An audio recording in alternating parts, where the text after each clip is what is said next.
As consequências do mal olhado. O famoso mal olhado. Olá, Ana e Assombrados, tudo bem? Joia!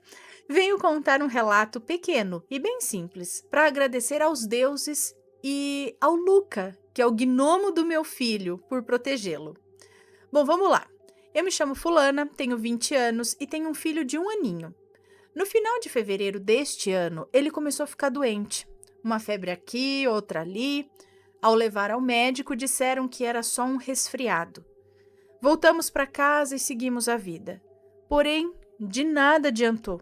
E já em março, a febre não passava. Com ela surgindo outras coisas, piorando a situação dele. Em abril, eu já estava desesperada. Ele não comia, mal bebia, não brincava, ou seja, meu menino estava mal. E nenhum médico sabia me dizer o real problema dele. Disseram que era mil coisas. Toda vez que eu levava ele na emergência, é gripe forte, infecção no ouvido. Tomou 5 antibióticos em 2 meses, entre outros mil remédios. Isso tudo para um bebê de 1 ano.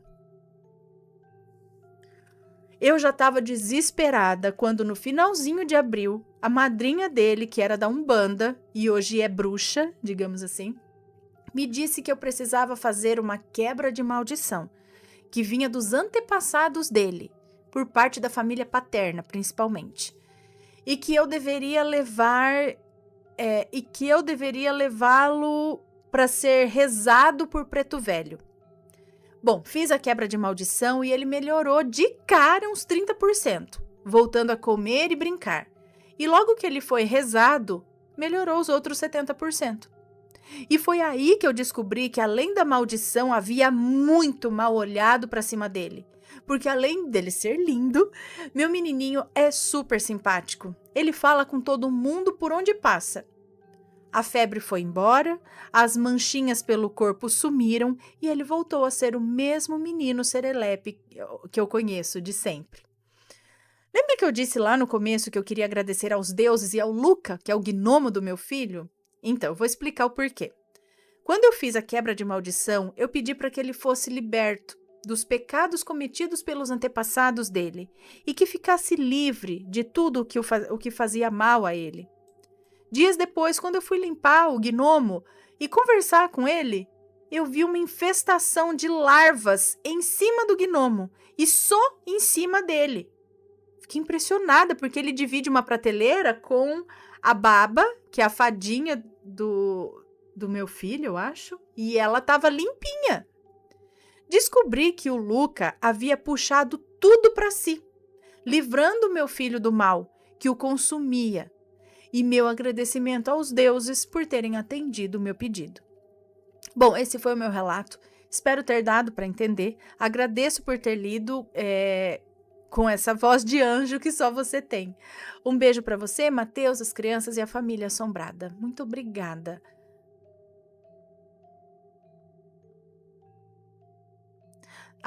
Peraí, tem mais um mini relatinho aqui. Bom, aproveitando que você já tá aí mesmo, vou contar uma coisa que aconteceu no dia 26 de abril. Fomos à praia, eu, meu namorado, meu filho e a tia do namorado. Estávamos curtindo o dia quando o namorado decidiu entrar no mar de óculos. Isso mesmo, a benção entrou no mar de óculos. E quando a onda veio, levou o óculos embora. Agora você imagina a cena, Ana. A criatura não enxerga nada sem os óculos. Depois de ficar uns 20 minutos procurando, a tia dele mandou ele conversar com Iemanjá e fazer um trato com ela. Depois de ter feito isso, levou 2 minutos para o óculos aparecer no pé dele. Isso tudo dentro do mar. Agora ele tem os óculos e uma dívida com Iemanjá. E eu ainda estou sem acreditar até hoje que isso aconteceu. Obrigada por ler de novo, agora acabou. Beijos! Um beijo para você, muito obrigada. Uma dívida com Iemanjá. Ai, meu Deus. Então, e esse negócio de mal olhado, de quebrante, sei lá, tem, né? Tem, assim, a gente conhece algumas histórias e até com a gente mesmo, né? Eu lembro de vir e mexe ir na benzedeira quando existiam, mas hoje eu não sei mais, né? Antes a gente conhecia por boca, assim, a dona fulana lá é benzedeira, leva lá, eu levo fulano lá. Não sei, eu sei que tem. Eu digo assim, sem ser em terreiro, nada. Aquela senhorinha em casa mesmo, que você chega lá, ela tá lá, você atrapalha ela, né, coitada. Hoje eu fico pensando, ai, chegava lá assim, porque não tinha telefone, nada, que você ia marcar um horário. Você chegava lá na casa dela, batia, sei lá, qualquer horário. Aí vinha lá a senhorinha. Ah, você pode benzer? Não sei o que. Pode, você pode. Entrava lá. Tinha a dona Rosalina. Eu lembro mais da dona Rosalina. E depois tinha outra. Ai, esqueci o nome. Mas eu lembro que ela pegava um terção assim, aí ela ia passando o terço, e aí eu ia pulando o terço. Aí ela passava, falando. Aí eu lembro que ela falava São Miguel, São Rafael, São Gabriel, não sei o que lá, e papapá. E eu não entendia, ela passava e eu só ia seguindo o que ela mandava. E botava coisa aqui. Aí ela pegava uma colher com água, eu acho. Eu não sei, que ela botava na minha testa, botava não sei o que lá, e pegava, passava, fazia uma cruz com água, acho que era água benta, não sei, na testa, e papapá, pegava um raminho com folha, e não sei o que, e aí tava pronto. Eu nem entendia direito, acho que minha mãe observava que eu tava com alguma coisa, não sei se abrindo muito a boca, né, quando a gente começa a bocejar muito, acho que fica meio molinha assim, deve estar com quebrante, vamos benzer. E aí a benzer... Eu gostava de ir na benzedeira. E é isso. Bom, mas é que eu quero dizer que, sim, acredito que existem, sim, essas coisas espirituais também pra cima da gente, né? Que aí os médicos não conseguem resolver, assim como aquelas vontades também. Criança que fica com febre porque tem vontade de comer alguma coisa. Então, também tem aí o lance psicológico, acredito, né? Psicossomático, talvez a gente possa. A criança ficou com vontade de um brinquedo, de alguma coisa, desenvolve ali, começa a ter febre. Não é uma infecção, não é nada de físico assim, né? Mas ela tem febre e às vezes febre alta, que não passa, lá. E a hora que você entrega aquilo que ela tá com vontade, acaba tudo.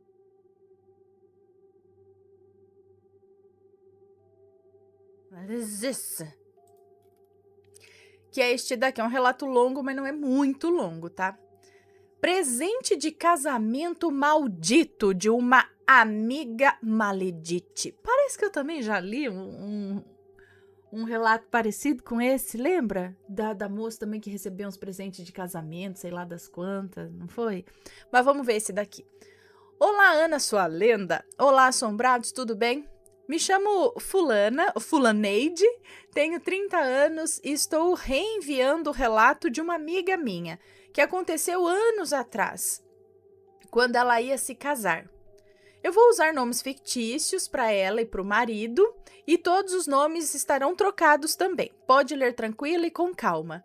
Você já leu um relato meu, inclusive. Contei que a minha mãe encontrou exatamente o valor que precisava para pagar. Ah, eu lembro desse, para pagar a marmitaria que o meu querido papai deixou devendo sem ela saber. Lembra? Lembro. Enfim, vamos lá. Resumi bastante o relato para não ficar muito longão. Eu acho que cabe até numa Maledite Day, hein? Ninguém nunca sabe quem foi a Maledite, mas souberam que foi obra de uma Maledite. Então vamos lá. O presente maldito.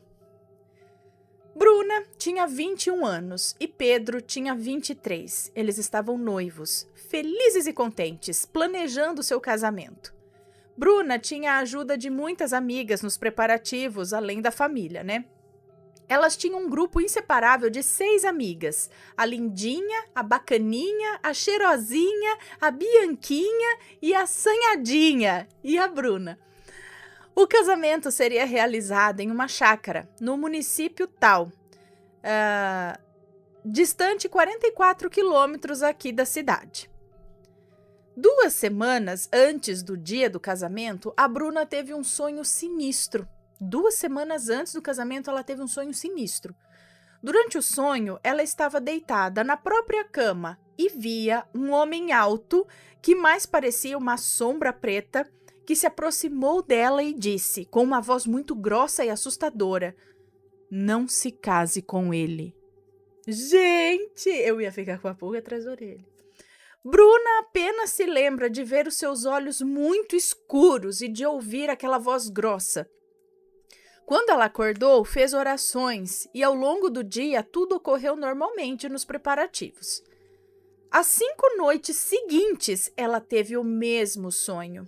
Ela ficou bem assustada, contou isso para o Pedro, que a confortou, dizendo que poderia ser apenas a ansiedade, do casamento, e como estavam naquela correria, deixou para lá. 7 dias antes do casamento, Bruna e Pedro foram até a chácara para ver os detalhes da decoração. E Pedro aproveitou para colher galhos, que seriam usados para fazer os espetos para o churrasco, pois seria no fogo de chão e precisaria de muitos espetos. Foi um casamento grande, com mais de 300 convidados. Gente, eu nem conheço 300 pessoas, Quando você fala, gente, quem que eu vou convidar de tanta gente? Assim, eu não achava. Eu falei, nossa, 300 convidados. Mas legal, bastante. Casamentão. Com mais de 300 convidados. E é nada, quando você começa a botar na ponta do lápis, vai surgindo. Ao voltar para a cidade, eles sofreram um acidente. Saíram da estrada sozinhos. Não houve colisão, não estava chovendo. Eles simplesmente capotaram, caíram na ribanceira e bateram numa árvore. O carro ficou destruído. Pedro não teve um arranhão sequer, mas Bruna teve seu rosto todo cortado pelo vidro do para-brisa que havia se quebrado. Foram feitas algumas suturas e alguns curativos e ela seguiu firme e forte nos preparativos. Isso daí foi quando? 7 dias antes, Ele foi um casamento grande? Ou ia ser? Então, 7 dias seria um casamento grande, acho, Não que foi. Seria um casamento grande, com mais de 300 convidados. Eles estavam naquela chácara, aprontando as decorações. O Pedro catando. E quando eles voltaram dessa chácara, aí aconteceu o acidente, entendi. Então, eles não tinham casado ainda. E olha só, antes do casamento, imagina ela, principalmente a noiva, com cortes no rosto, gente, imagina, coitada. Mas ela seguiu firme e forte nos preparativos. Depois de 2 dias do acidente, o pai da Bruna foi para a chácara bem cedo para afiar os espetos. E como não havia chegado em casa ainda às 5 da tarde, o irmão da Bruna, o Daniel, foi buscá-lo e ajudá-lo, caso ainda não tivesse terminado de afiar os espetos. Mas Daniel encontrou o pai, morto, com um espeto na mão e com uma expressão de horror no rosto. O pai de Bruna foi vítima de um infarto fulminante. Na madrugada ocorreu o velório e correram com o enterro. A família toda ficou muito abalada. A mãe da Bruna pediu para que ela adiasse o casamento. Mas Bruna estava decidida a se casar. Suas amigas a apoiaram, inclusive, e a ajudaram. Gente, que jeito! Na noite anterior ao casamento, um dos padrinhos sofreu um acidente de moto e quebrou uma das pernas e já não pôde entrar na igreja com eles, pois estava hospitalizado. Tiveram que arrumar um outro padrinho de última hora. Gente do céu! Bruna estava desanimando já. Mas sua amiga, a Bianquinha, não a deixou se abater. Não a deixou se abater ainda mais e disse que a cerimônia seria linda. Bianquinha e as amigas deram uma de maquiadoras e fizeram um verdadeiro reboco no rosto da Bruna para que ela pudesse ir ao casamento com a beleza digna de uma noiva. Mas mesmo assim dava para perceber que tinha quilos de maquiagem ali para poder esconder os hematomas e os cortes no rosto dela. Bom, tudo ocorreu conforme o esperado. A festa foi linda, ambos disseram sim, mas quando o padre perguntou se alguém teria algo contra a união dos dois, ninguém disse nada. Que bom!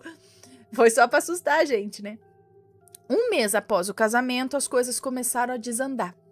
O Pedro e a Bruna começaram a se desentender nos mínimos assuntos. Qualquer bobeira era motivo de discussão. Pedro começou a beber demais também. Um dia estavam no sofá de sua sala, ambos dormindo, quando Bruna acordou se sentindo vigiada. Olhou para o corredor e viu aquele mesmo homem dos sonhos ali parado observando os dois. Bruna gritou para o Pedro acordar e tentou mostrar aquele homem, mas quando eles foram olhar, o homem já não estava mais ali. Bruna disparou a chorar. Pedro a acalmou e sugeriu que fossem a um centro espírita que eles conheciam. O casal foi ao tal centro espírita. Bruna conta que parecia uma chácara, era bem grande e afastado da cidade. Pediram para fazer uma consulta, uma entrevista. Durante essa entrevista, contaram tudo o que ocorreu antes e após o casamento, os sonhos e tudo mais. Havia 2 médiums fazendo a entrevista e, em certo momento, um deles abaixou a cabeça. Ficou com os olhos fechados por alguns minutos e, ao levantar a cabeça, estava com o olhar mudado. Bruna contou que o rosto do médium estava transfigurado, muito diferente, e ele soltou uma risada macabra e disse assim: "Eu sou o seu presente. Gostou de tudo que eu fiz? Gostou dos meus presentinhos?" Bruna pediu à médium que perguntasse ao espírito quem havia mandado esse presente, entre aspas, e o espírito respondeu: "Foi a sua amiga que me mandou. Foi a sua amiga que me mandou para você. Não era para vocês se casarem, mas você não me ouviu? Agora aguenta!" E aquela risada macabra e dissimulada, sabe? E cuspiu no rosto da Bruna, que chorou desesperada. Alguns médiuns se aproximaram e tiraram o casal dali, enquanto outros foram doutrinar aquele espírito. Bruna disse que queria saber quem era essa amiga, pois não conseguia acreditar que uma de suas amigas, do sexteto inseparável, pudesse fazer isso com eles. Orientaram a ela que era melhor não saber, mas orar muito por aquele espírito e pedir a proteção divina. Até hoje eles não sabem quem foi essa tal amiga que enviou esse presente maldito. Depois disso, as coisas acalmaram um pouco, por um tempo. No entanto, Pedro se entregou ao vício da bebida, ao longo dos anos. E com o tempo, se tornou muito abusivo e agressivo com sua esposa e com os filhos. Ele não aceita que seu filho seja homossexual, não aceita as escolhas dos filhos, não aceita que o mais novo até hoje não levou uma namorada para casa. Bruna tem uma relação incrível com os filhos, mas agora é ex do Pedro. Ele não queria mais deixá-la sair de casa. Ela não podia viajar, ela não podia trabalhar, não podia fazer nada que fosse fora de casa. No ano novo de 2020, a Lindinha, que é sua cunhada, na verdade, casada com o irmão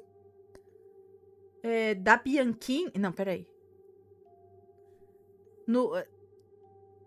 No ano novo de 2020, a Lindinha, que é sua cunhada... enfim, não sei. Os convidou para passar a virada do ano na fazenda da irmã mais velha da Bianca, do fulaninho e do Daniel. Enfim, mas o Pedro disse que não iria. E que acho que se a fulana fosse, não sei quem aqui, já tô perdida aqui. Que se ela fosse, se a esposa dele fosse, que não voltasse mais para casa.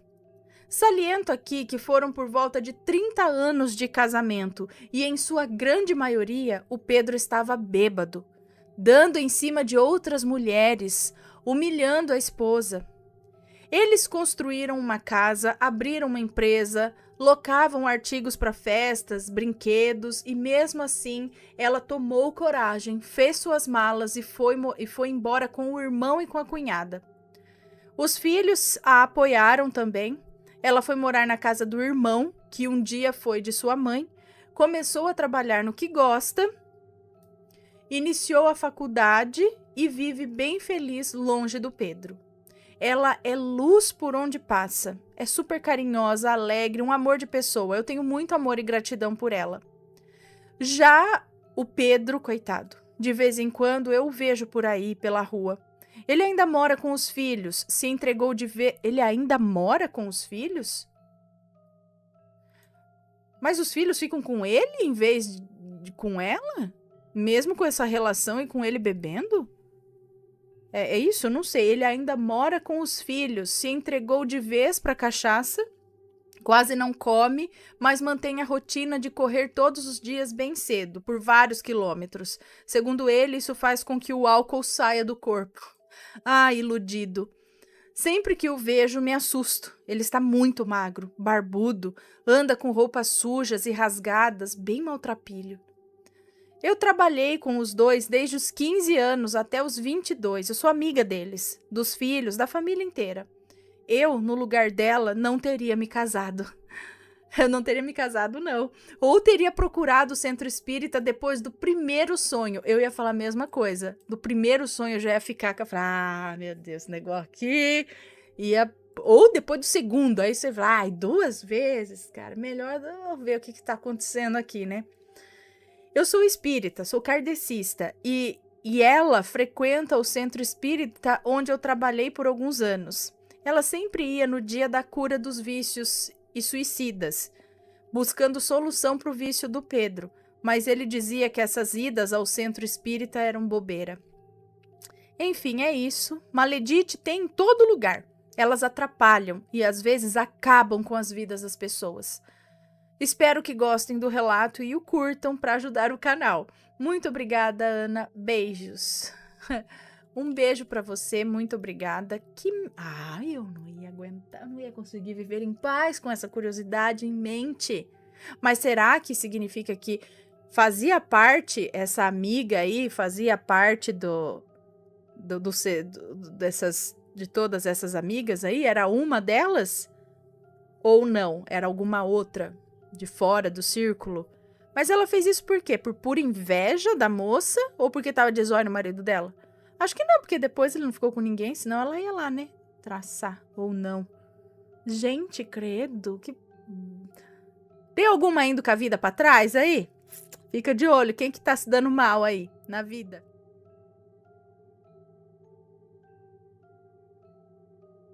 Entidade na projeção astral. Olá, Ana e assombrados, sou fulano e isso aconteceu comigo há pouco mais de 1 ano. O relato não terá nomes e, caso tenha, estarão trocados. Na época do ocorrido, eu quase não dormia durante a noite. Ficava acordado a noite toda jogando e dormia durante o dia. Nesse dia específico, minha ex-namorada foi dormir na minha casa e, pelo cansaço, fomos dormir umas 11 horas da noite. Nesse dia, tive algo que associo a uma projeção astral. Eu levantei da cama e ainda estava no meu quarto. Meio que tudo estava no mesmo lugar. Olhei para o lado e minha ex dormindo tranquilamente. A única coisa diferente era a iluminação. Parecia uma luz de fundo azul. Exatamente. Levantei e caminhei sentido ao banheiro. Quando cheguei na porta do banheiro e olhei para dentro, lá estava. Parecia uma criança vestida de branco, olhando para a parede. Parece que quando sentiu a minha presença, se virou para mim. Só que ela não tinha rosto, era uma coisa lisa. Nessa hora eu senti um medo horrível e algo me puxou. Nessa hora eu voltei pro corpo. Levantei super assustado e minha ex tentou me acalmar. Só que foi tão forte que eu não consegui mais dormir à noite. Ana, não sei se foi um sonho, eu acredito que não, pois foi muito real. Acredito de verdade que tenha sido uma projeção. Depois desse episódio, constantemente sinto uma energia pesada que me deixa todo arrepiado e bem apreensivo. Acredito que possa ter alguma entidade morando comigo. O que acha, Ana? Será que foi só um sonho ou acredita que realmente possa ter sido uma projeção? Muito obrigado por ler o meu relato e um abraço a todos. Um beijo para você, obrigada. Sim, acredito que possa ser uma projeção. Eu já tive no passado, mas eu tinha muito esses sonhos. Tanto que eles me chamavam a atenção. Eu não sabia de nada disso, tal, mas eu sabia que os meus sonhos, na grande maioria das vezes, eles eram sob uma luz azulada, como se fosse uma luz do luar. Nunca sonhava que eu estava de dia em algum lugar. Eu sempre estava andando pelas ruas, entrando em algum lugar, andando no cemitério, e era sempre à noite. Mas era à noite, mas não era totalmente escuro. Tinha essa luz azulada. Hoje eu acho que eu saía realmente andar por aí numa viagem astral. né? Às vezes dava uns grandes pulos, como se eu estivesse na lua. Não chegava a voar, mas dava um pulão. Chegava até gelar a barriga. E aí descia, assim, levemente num lugar. Então, acredito que sim, muitas coisas a gente vê no astral. E deve ter cada tipo de coisa do lado de lá. Você pode ver coisas medonhas, coisas que você fala, cara, isso aqui existe? No astral existe. E tá lá. E pelo que você descreve, que você levantou do quarto, foi pro banheiro, isso aqui lá tudo, parece que realmente você saiu do corpo, não foi só um sonho. Agora, o que essa entidade, esse espírito estava fazendo lá? Não sei, às vezes eu acho que eles estão sempre por aqui, né? Tá aqui, tá ali, só que a gente não vê. E de repente, no momento que a gente sai do corpo, a gente, encontra com uns por aí. No mais, acho que nunca faz mal aí fazer uma oração para que, se for um espírito perdido, alguma coisa, que seja encaminhado para onde deve seguir, né? Próximo relato, acho que é o último. Será o último relato de hoje, meus amigos? Exato. Vou até tomar um gole d'água tarde, né?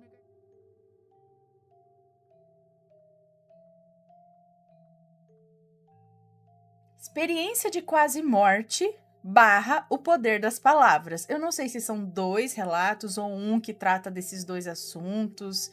Enfim, vamos lá. Oi, Ana. Primeiro quero agradecer a você e a sua família por sempre fazerem parte dos meus dias. Seus vídeos e sua voz me fazem muito bem. Te acompanho há anos. No mínimo desde 2016. Olha que legal, antes do Vitório nascer. Durante o período de faculdade inteiro, eu chegava em casa às 11 horas da noite e corria para assistir os seus vídeos. Era o meu momento de paz. Mas vamos ao relato. Obrigada.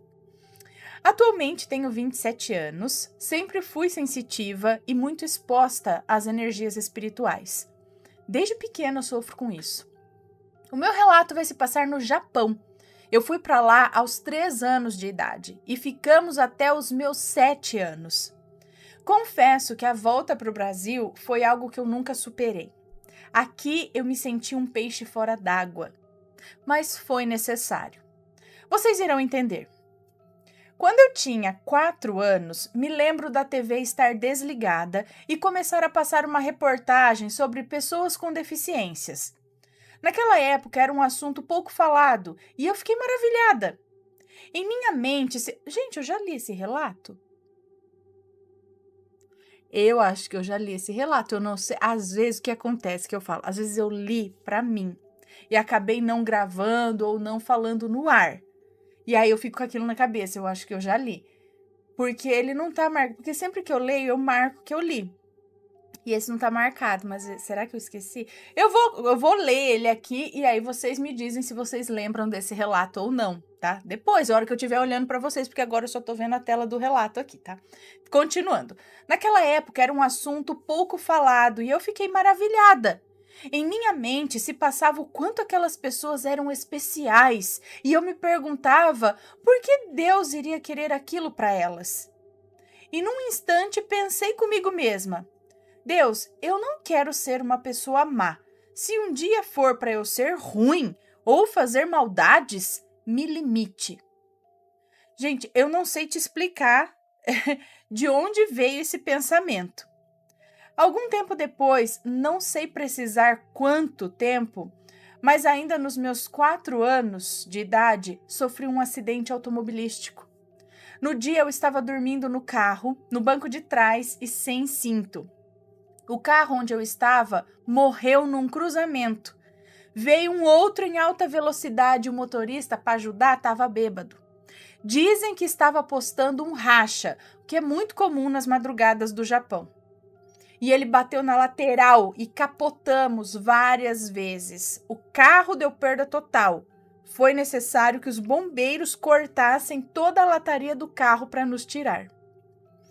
Eu fui jogada para o porta-malas, perdi muito sangue e quase morri naquela noite. Fraturei 3 lugares na coluna, próximo à nuca. Os médicos até hoje não sabem como eu não quebrei o pescoço. Isso tudo que eu relatei foi o que me contaram. Agora vem o que eu me lembro. Eu me vi na maca, já entrando no hospital. Minha perspectiva era de cima. Eu fui subindo, me afastando do meu corpo. Vi os médicos gritando, correndo comigo num corredor e um deles tinha uma tesoura na mão. Ele cortava o meu vestido. E de cima eu chorava, pedindo para ele não fazer aquilo. Era o meu vestido favorito. Cabeça de criança, né, gente? E eu não entendia nada do que estava acontecendo. Depois disso, só me lembro de abrir os olhos e ver já estando no meu corpo, o teto e as paredes brancas. Eu já não podia me movimentar. Minha lesão foi muito alta e eu ficaria tetraplégica, que não movimenta do pescoço para baixo. Os médicos diziam que eu era um milagre. Agora eu te pergunto, coincidência ou meu pedido de criança foi ouvido? Porque ela falou isso, né? Relembrando o que ela disse. Deus, eu não quero ser uma pessoa má. Se um dia for para eu ser ruim ou fazer maldades, me limite. Gente, ela pensou isso com 4 anos de idade. Assistindo um programa falando sobre pessoas com deficiência. Bom, então, será que foi coincidência ou o meu pedido de criança foi ouvido? Por aqui acaba a primeira parte do relato. A seguir vem apenas um complemento para os curiosos. Eu passei um tempo fazendo fisioterapia e fui recuperando os movimentos das mãos e um pouco do tronco. Lá no Japão, fui internada num hospital para reabilitação. Me ajudou muito na parte física, mas me judiou psicologicamente. Eu tinha só 5 anos e tinha que ficar nesse local a semana toda. Era uma espécie de internato. Não podia receber visitas e poderia sair de lá apenas nos finais de semana. E não era sempre que eu ia para casa, pois minha mãe trabalhava aos finais de semana. E assim foram 8 meses da minha vida. E para piorar, lá havia deficientes que infelizmente tinham problemas mentais também. E eu era a única, digamos, mentalmente saudável. Por isso voltamos ao Brasil. Na época, a ACD já era muito conhecida, o intuito era me tratar lá. Um breve resumo aqui. Eu nunca consegui tratamento pela ACD. Fui evoluindo por força própria. Hoje sou cadeirante, podendo me considerar paraplégica, sem movimentos da cintura para baixo.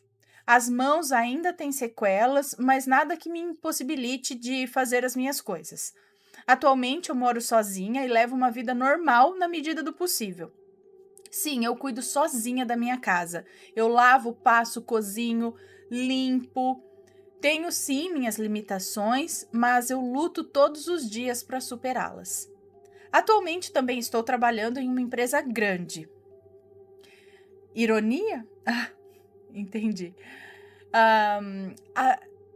É que é só para mim, tá? Enfim, atuo justamente em acionamento de socorro para automóveis nas estradas. E não fui eu que escolhi, tá? Eu entrei na empresa para atuar com cartões e me migraram de setor sem nem atuar na área que eu entrei. Esse foi um resumo do que eu vivi. Boa noite, assombrados. O sobrenatural existe sim, e cuidado com o que vocês desejam. Pensem bem antes de proferir palavras. Tenho outros relatos em minha vida onde aquilo que eu proferi aconteceu. Hoje eu tomo muito cuidado até com os meus pensamentos. Um beijo a todos e muito obrigada, Ana. Um beijo na família, admiro vocês. Deixem o seu like. PS, de todos que estavam no carro, 4 pessoas, eu fui a única que tive grandes sequelas. O resto estão todos bem. Gente, aí eu não sei dizer. Será que foi coincidência? Né? Ou será que... Não sei. Tem sempre aquele negócio, cuidado com o que sai da sua boca, né? Cuidado. Mas, gente, uma criança, a gente tira assim que criança é inocente, não... Ai, não sei. Deixem suas opiniões. Deixa eu tomar um golinho de groselha.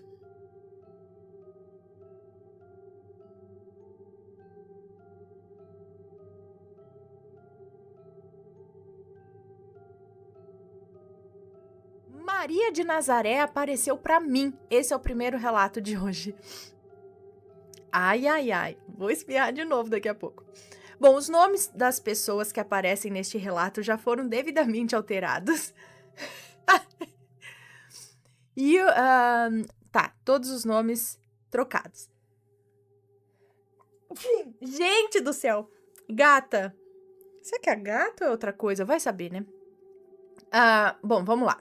Olá, Ana, tudo bem? E olá, assombrados. Espero que todos vocês estejam bem. Meu nome é Fulano. Sou de Pernambuco e atualmente tenho 20 anos. Porém, quando eu tinha 16 anos, houve um acontecimento na minha vida que até hoje eu não consigo explicar completamente. Gente do céu, perdão, tá bom? Pelos espirros. E a cara dela plena, tipo, você vai começar os relatos? Então peraí que eu vou sentar aqui pra te dar alergia. E você não vai conseguir ler, porque vai espirrar tanto. E ela fica sentadona aqui, né? É. Ai, ai. Então, houve um acontecimento na minha vida que até hoje eu não consigo explicar completamente, na verdade, o que aconteceu. Bom, tudo começou quando uma das minhas melhores amigas do ensino médio, a Thaís, me convidou para ir a um retiro espiritual para jovens da Igreja Católica, que ela fazia parte.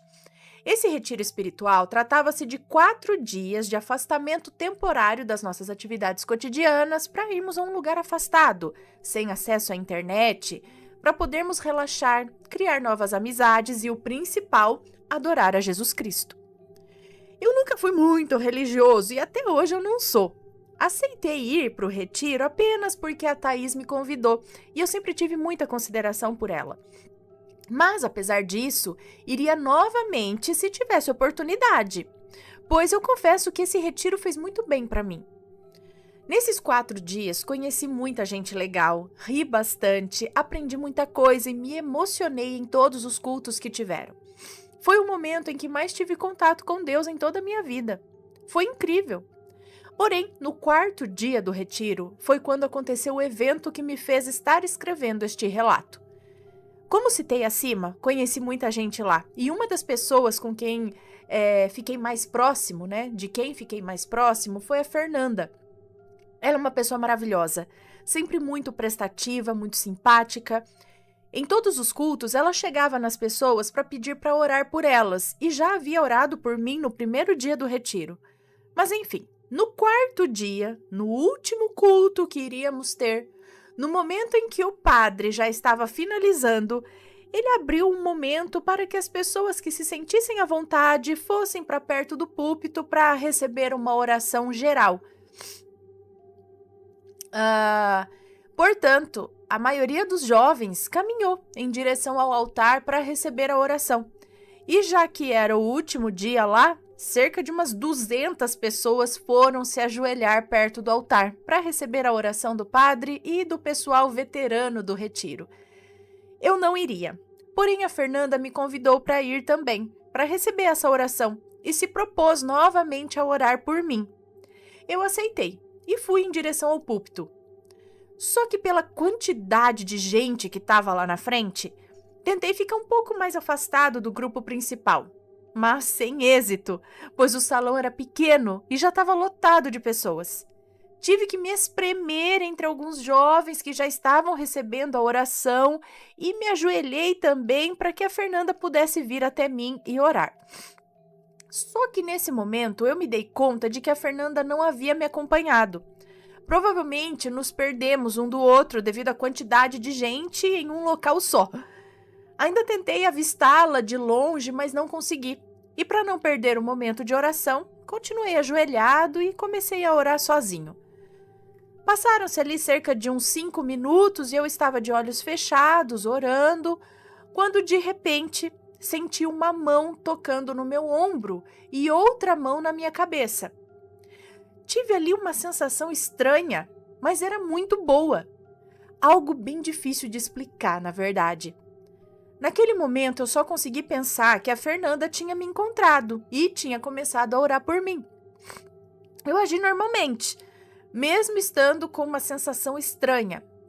E quando passou um determinado tempo, as mãos que me tocavam se soltaram de mim. Entendi que a oração havia acabado, então abri os meus olhos. Mas eu ainda estava de joelhos.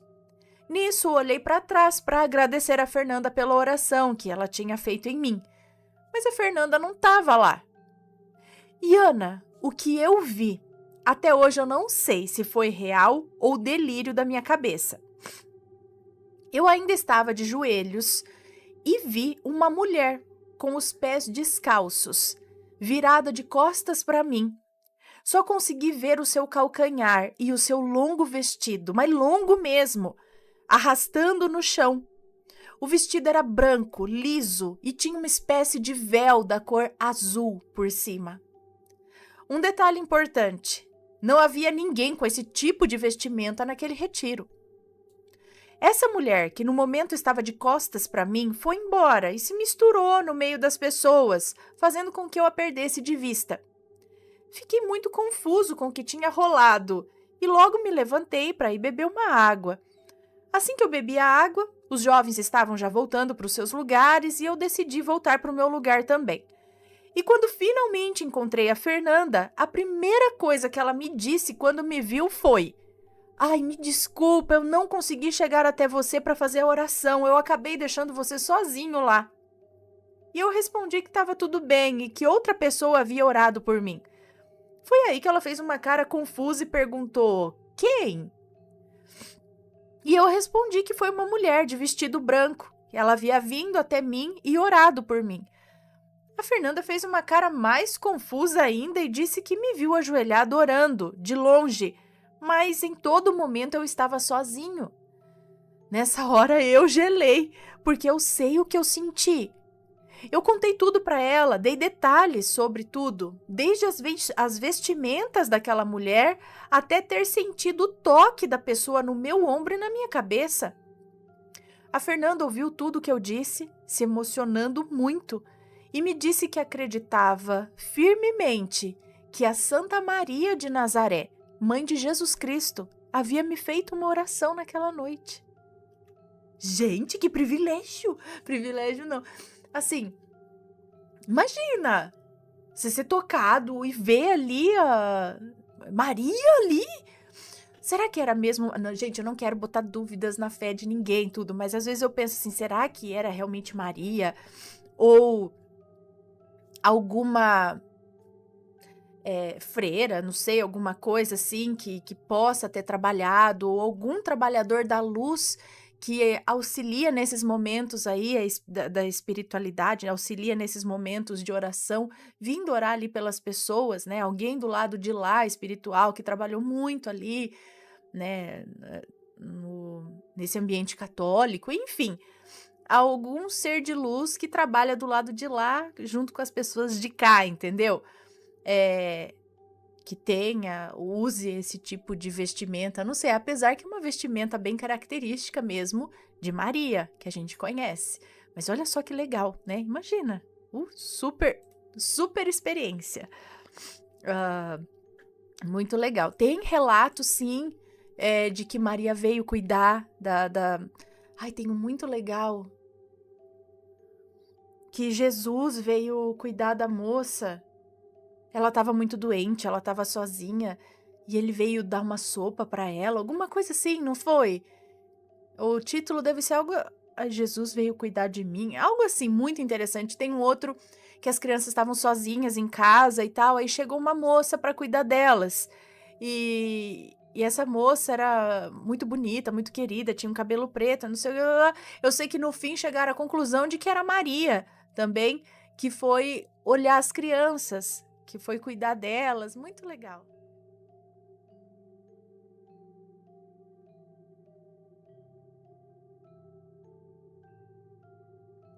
Relato: o dia que o meu tio bateu em um lobisomem. Olha! Vamos ver. Oi, Ana, meu nome é Fulana e moro no Rio de Janeiro. Esse relato foi minha mãe que me contou. Minha mãe... Peraí, os nomes estão trocados? Não falou nada. Minha mãe, vou chamá-la aqui de Teresa, nome trocado, nasceu em 1970 e nessa época ela tinha uns 17 anos. Era mais ou menos 1987. Ela morava em um bairro que havia poucas casas, já que o bairro ainda estava começando a se formar. E também naquela época era quase que um luxo ter eletricidade em casa. Em 87, depende do lugar. Então minha mãe ia para casa de uma amiga para assistir TV. Ela ia com o irmão mais novo, vou chamá-lo de Jorge, que ela dá o nome real, depois ela põe, vou chamá-lo de. Ela ia com o irmão mais novo, o Jorge, e eles iriam juntos depois do jantar. Mas o Jorge engoliu a comida e foi correndo na frente dela. Quando todos já estavam na casa da amiga, assistindo novela, enquanto esperavam o filme começar, ouviram um barulho vindo do galinheiro.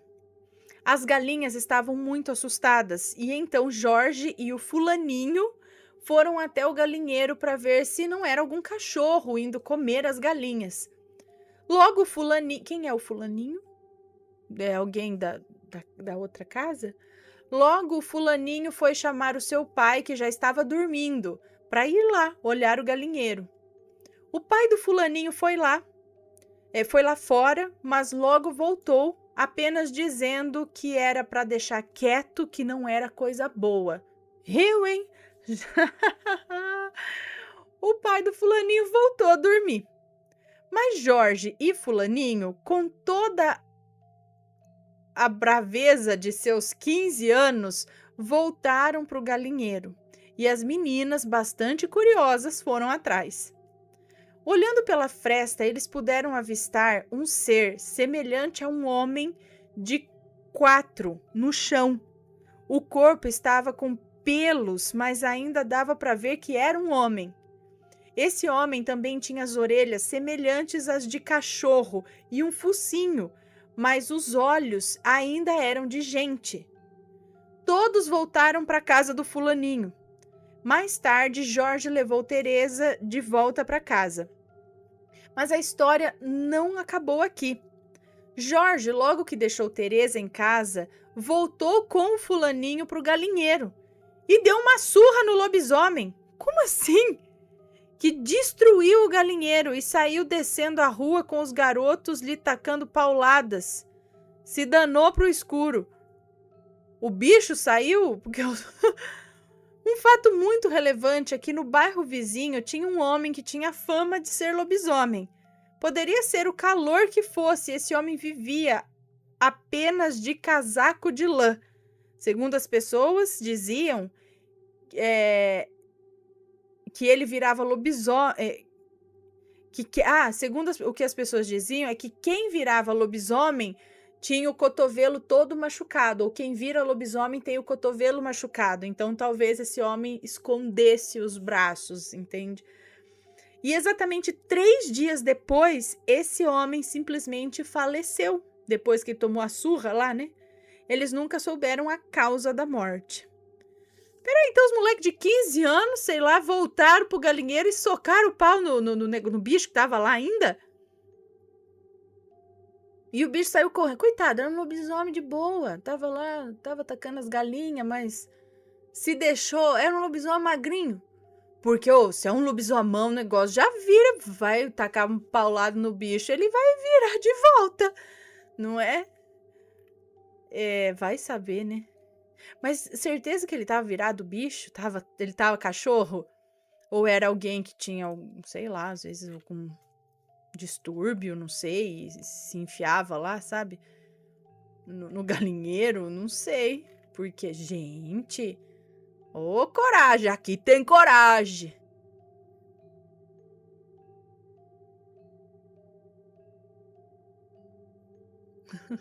Era um lobisomem aposentado.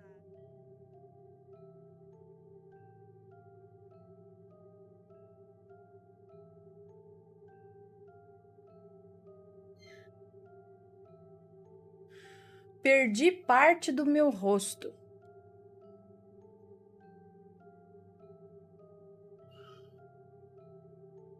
Vamos ver, tá tudo certo aí? Tá. Perdi parte do meu rosto. Boa noite, Ana. Boa noite, assombrados. Tudo bem? Me chamo Fulana, mas pode me chamar de Fulana. Sou a mesma do relato. Esse relato também é sobre um sonho premonitório que tive há mais ou menos uns 10 anos atrás. Vamos lá, os nomes já estão trocados. Ana, eu moro em Carapicuíba e na nossa cidade temos um pequeno negócio. Meu pai trabalhava com fretes de tijolos e temos uma loja de materiais para construção. Há alguns anos, meu pai precisou de um motorista de caminhão para fazer fretes, pois ele não viajava, já que tomávamos conta da loja juntos. Antes mesmo de colocar uma placa, um senhor, que vou chamá-lo de Antônio, passou na loja e suplicou para que o meu pai desse o emprego a ele, pois a sua família estava passando por muitas necessidades. Meu pai já o conhecia e sabia que ele tinha um histórico ruim com bebidas, mas como meu pai sempre foi coração mole, resolveu dar uma chance. O seu Antônio estava indo bem, até que novamente começou a beber. E o meu pai mandou ele embora. Mas como eu disse, meu pai é coração mole. Sempre pegava ele de volta. Um dia meu pai decidiu, depois de mais uma mancada, mandá-lo embora e não pegar mais. Mas nesse dia ele chorou muito e suplicou para que o meu pai desse mais uma oportunidade. E o meu pai deu. E naquela madrugada mesmo, ele iria viajar para buscar tijolos.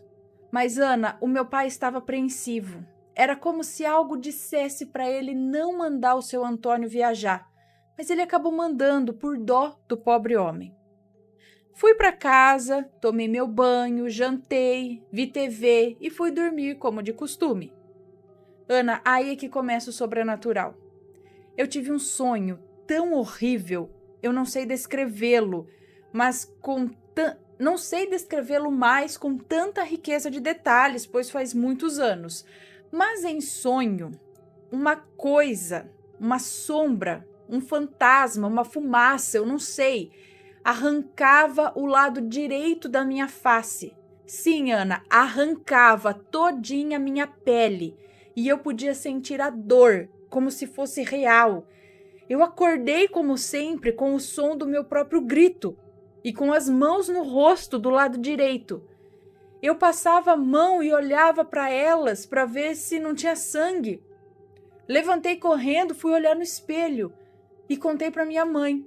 E ela disse que estava tudo bem, que era para eu rezar. E assim eu fiz. No outro dia, de manhã, o meu pai entra na cozinha aflito, enquanto eu contava o meu sonho mais uma vez para minha mãe e para minha irmã.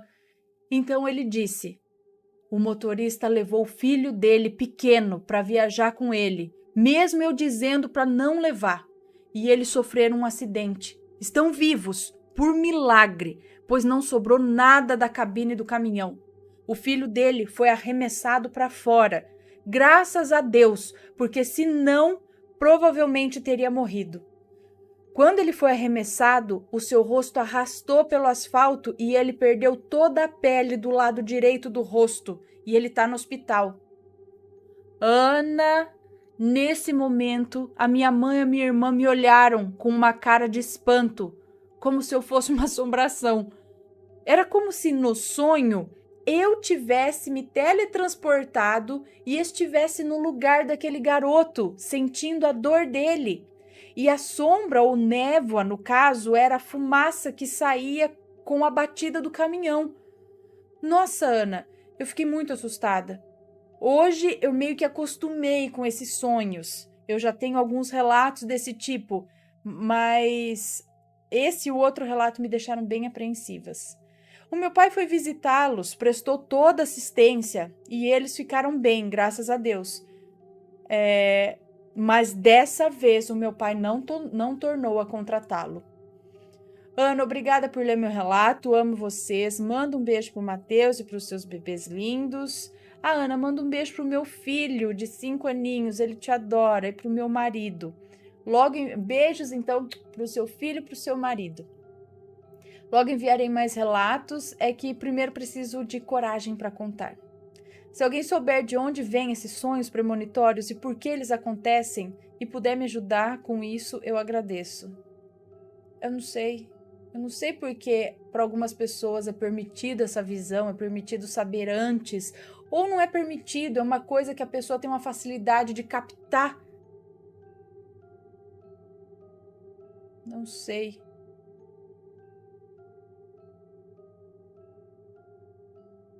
Porque não é preciso, né? Você não consegue chegar e evitar. Falar, não, eu sonhei que exatamente tal pessoa vai se acidentar em exatamente tal lugar, portanto não vai. Não dá para fazer isso, né? Ah, eu sonhei que tal avião vai cair tal dia em tal país. Vamos ligar para lá e falar para ele não voar. Não tem como fazer isso. Então você fica numa coisa, puxa, eu soube antes e não pude evitar. É foda? Mas o meu irmão uma vez sonhou que deu para dar uma ajudada. O sonho. Vou contar de novo aqui. Eu sei que eu já contei outras vezes, mas para quem não viu, meu irmão, vira e mexe, deu uma parada. Mas um tempo atrás ele tinha. Ele até fez um blog, sonhos premonitórios e tal. Uma época aí. Mas teve um desses sonhos, ele sonhou, quase tipo o sonho dessa moça. Ele sonhou que estava no banco do passageiro ao lado de uma pessoa que estava dirigindo em alta velocidade. E essa pessoa dirigia muito rápido e ele estava até apreensivo do lado desse cara, assim, porque o cara estava correndo muito, era como se ele estivesse fugindo. E ele acelerava e ele virava aqui e era um carro branco. Meu irmão estava dentro de um carro branco do lado do passageiro. E aí esse cara correndo, correndo, e de repente ele viu passar aqui do lado dele um posto de gasolina. E aí, pum, o carro bateu.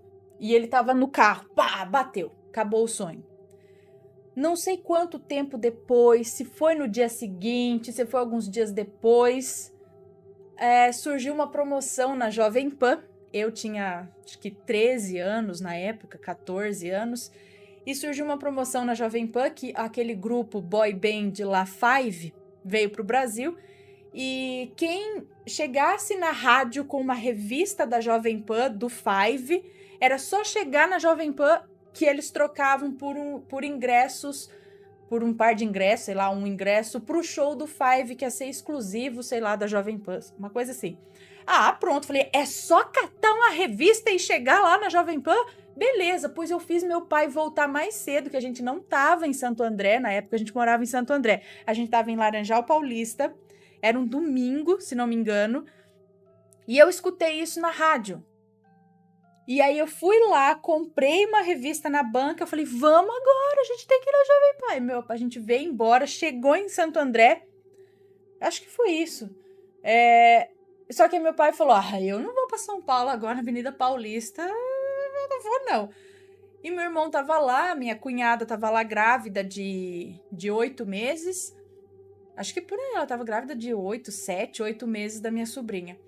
E aí meu irmão falou, eu te levo. Vamos lá, eu te levo. Catei a revista, vamos. Aí foi minha cunhada, meu irmão, e ele tinha um Uno na época.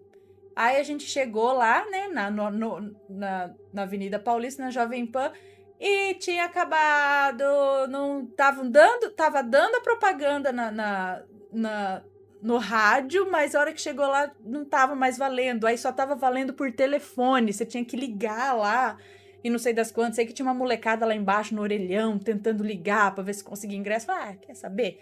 Também fiquei brava, não vou mais, vamos embora. E aí meu irmão pegou o carro, a gente tava voltando embora. Nisso, tinha um semáforo, um cruzamento. Aí meu irmão tava aqui, aí plum, sinal ficou vermelho pra ele, quer dizer, ficou verde pra gente e vermelho pros outros.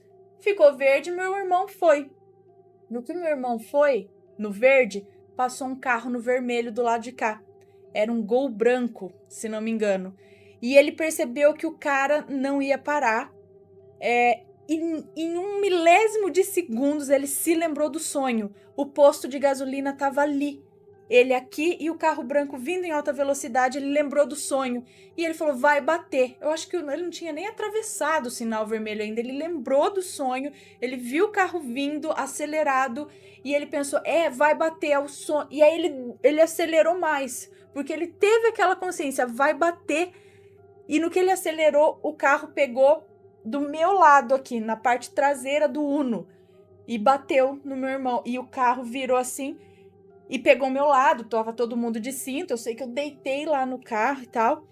E aí o cara deu ré e fugiu da batida. Teve gente que anotou placa, tudo, meu irmão saiu do carro, no que meu irmão saiu pra falar com o cara fugiu. Fomos pra delegacia, tudo, e aí ele falou do sonho.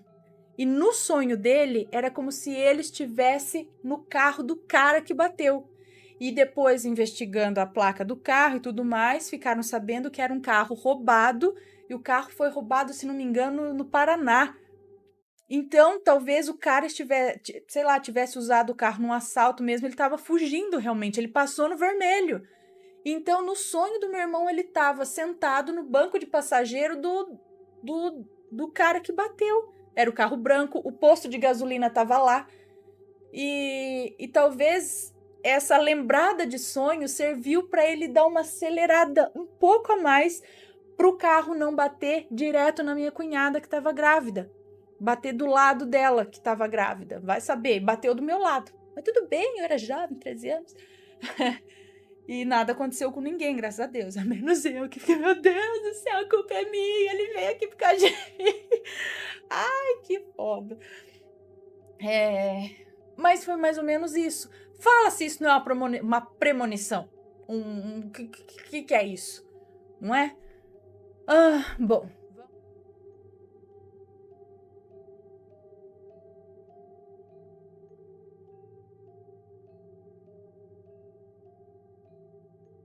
Vamos ver esse aqui, ó.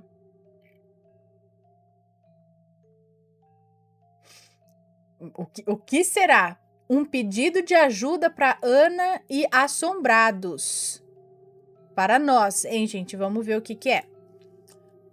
Ana e Assombrados. Sou um moço que vos conta este pequeno relato. Tenho 20 anos. Não há nomes, pode ler normalmente. Já enviei alguns relatos para o canal. Não foram lidos, provavelmente por estarem mal escritos, mas não vem ao caso.